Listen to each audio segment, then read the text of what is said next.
এইমাত্র আমি হচ্ছে মর্নিং ওয়াক করে আসলাম, তো পায়ে অনেক নোংরা লেগেছিলো, যার জন্য পা ধুলাম। আর সঙ্গে কী নিয়ে এসেছি দেখো তোমরা, স্নেক প্ল্যান্ট। তোমরা অনেকেই জানো এই গাছটার নাম।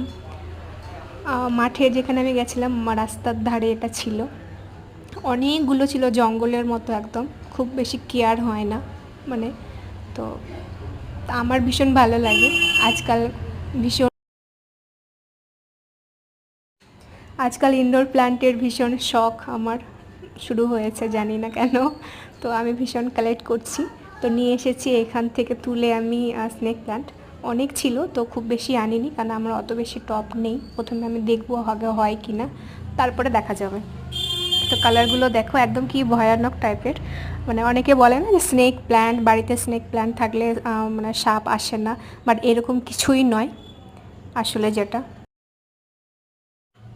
অ্যাকচুয়ালি দেখতে মানে সাপের গায়ে যেমন একটা মানে কালার থাকে বা দাগ থাকে, তো সেই রকম দাগ থাকার জন্য এটা মানে সবাই হয়তো বলে যে স্নেক প্ল্যান্ট।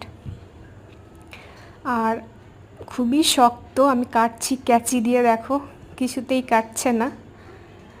তো এটা আমি ফেলবো না, যেটা কাটলাম আমি এটাও আমি জলের মধ্যেই রেখে দিব।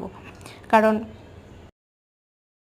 আমি শুনেছি যে হচ্ছে এইভাবে স্নেক প্ল্যান্টের ডাল কেটেও যদি জলের মধ্যে রাখা হয় তো অনেক দিন পর সেখান থেকেও শিকড় বের হয়।